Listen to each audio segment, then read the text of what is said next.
Association, thank you very much for coming and listening to our questions. Representative Bryan's cut to Medicaid funding and the proposal to turn Medicaid into a block grant to states could cripple the program that covers 15,600 seniors and 25,700 people with disabilities here in New Hampshire. These are among the most vulnerable citizens we have. Under block grant system that does not increase with need, and with the state's budgets as they are, states would have little choice but to dramatically cut benefits. As a county commissioner, what I expect would happen then is that the cost to administer our nursing home, where a majority of our residents are on Medicaid, would rise. These costs would then have to be passed down to our county taxpayers. How do you stand on this issue of increased funding for Medicaid? Well, the way Medicaid works right now is the federal government will match based on fee-for-service program what states are spending. And what you're seeing, given the fact that we have growth in the number of people who become qualified each and every year, and that's based on 50 different notions in 50 different states, you're seeing inability at the federal level to continue to fund at this growth rate. So the idea was, in the discussions in Washington, is how do we try to preserve Medicaid and Medicare? How do we protect it to make sure that it's there for those who are most vulnerable as a social safety net? And I support the notion of preserving Medicaid. A lot of people who require it, a lot of people depend on it. So I think it's imperative that we protect it. I'd also add that if we do nothing, it is not sustainable at the current levels. And I don't think that's fair to anybody who's currently receiving that benefit. So the idea of grant to each state is essentially two things. You remove the federal restrictions. You say to New Hampshire and every other state in the country, here's the amount that you're going to get. It would be the amount that you receive this year. And then each year thereafter, there would be a growth rate increase each and every year. What the state then gets is the flexibility to manage those dollars in every way they see fit. Now, I've had a chance to talk to Commissioner Tukas about this, and I've asked him personally, can this work for New Hampshire? Will it be able to be successful? And he said, so long as we have the flexibility to make our own decisions, this can work. I've heard this from other governors across the country as well. So given that, we do three things in the proposed plan in the House. It actually saves the program. It gives more flexibility to states, state governors and legislators. And it changes the fee-for-service match to here's the dollar amount to manage it. And every state is going to be different in terms of their demographics and their needs. And the hope and the expectation is that we can see 50 different ideas growing and being created at the state level. And when there is something that works, let's utilize those ideas and examples in other states. What doesn't work, we'll stay away from this. But it's the notion of having 50 states as incubators for good ideas and how to manage these resources. And ensuring that we actually preserve the system. Because if we don't make some changes, there are bipartisan groups, including the President of the United States, who has said it's not sustainable at its current spending levels. So I think we are in a position of responsibility in Congress to do something about this. We know there's a problem. We know there's a problem. How would we feel as a country if we didn't solve something we knew was there?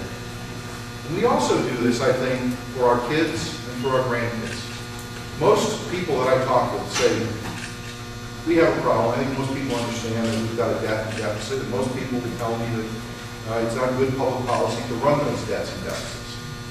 And that so long as there are fair and equitable ways in which to solve these problems, most people say to me, I'd like to be part of the solution so we don't create a greater problem for our kids and for our grandkids. The next question is from Ken and Linda McKenzie. Questions on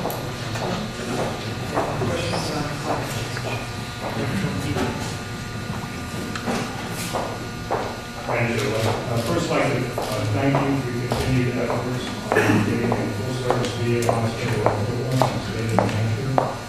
My question is, do you believe that human activity is responsible, or at least partially responsible for climate change? And based on that answer, should the federal government be doing more to try and alleviate the conditions of causing climate change? I think there's a lot of debate over science on this particular issue. What I would agree to is that we as a people have an obligation to take care of our environment, take care of our local communities, take care of our country and our world. And I think of it in this term. We all take care of our cut our grass, plant trees, and make sure that we've got a great local environment in our home.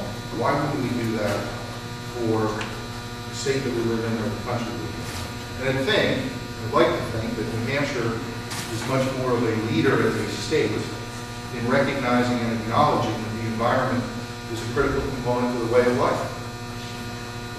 We here feel that we've got a very pristine state. It's a wonderful, beautiful state. We want to protect it. We want to make sure that we are being responsible.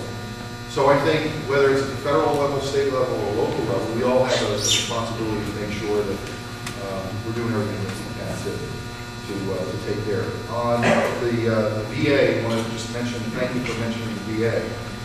I think most people know that we are about to actually get a position here at the local VA center. Long time in coming.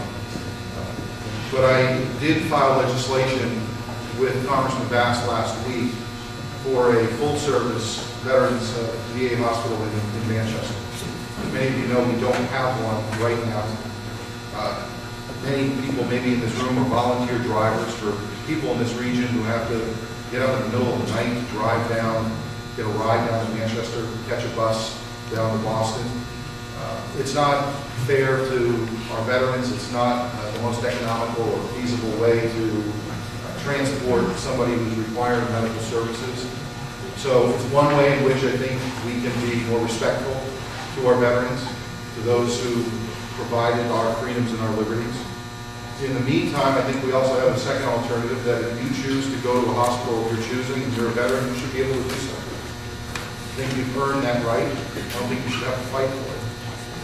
So we will move this initiative forward in Congress, hopefully with the work of Congressman Bass and Senators Ayotte and Shaheen, where we can all work in a cooperative effort on behalf of the state. We can get this done for our veterans here in New Hampshire and finally treat them with the honor and dignity that they deserve.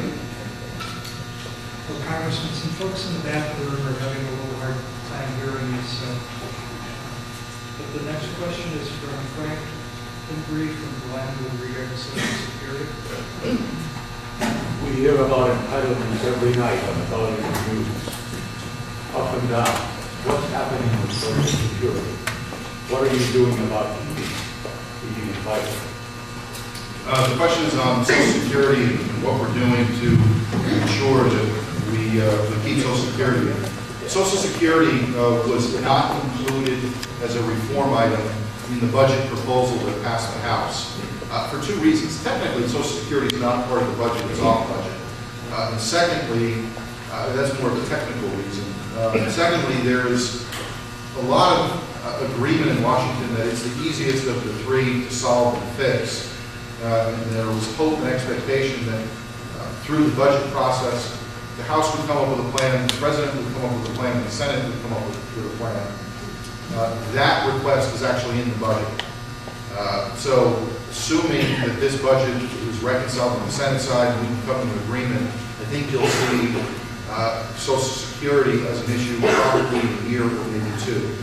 But the general feeling about Social Security is it should be secured and it should be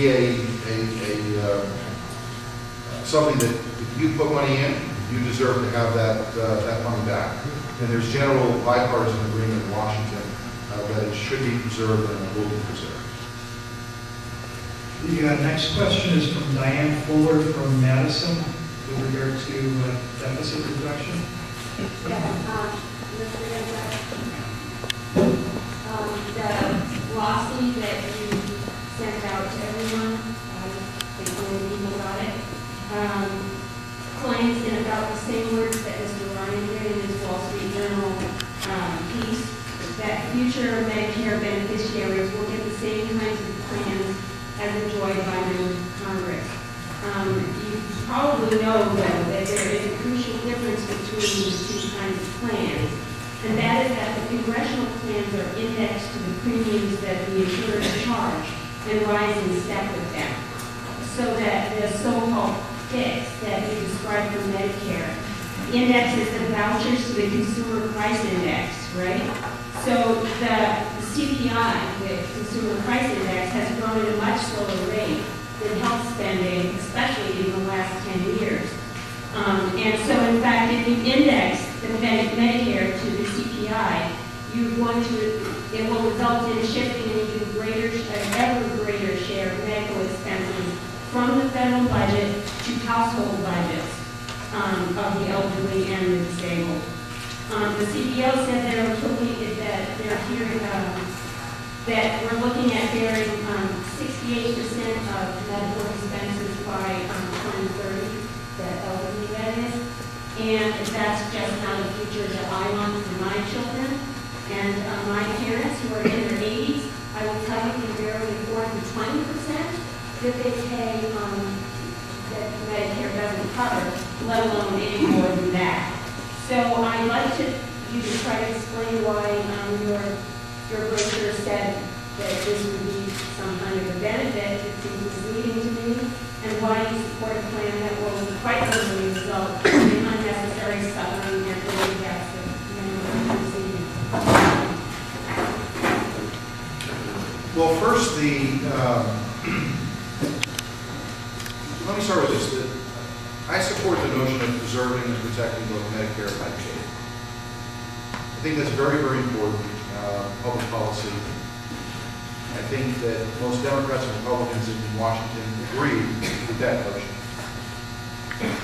I also feel that we have an obligation to try to solve the problems that we have. The President proposed his budget back, I believe, in February, and there were no proposals or ideas or solutions relative to the entitlements.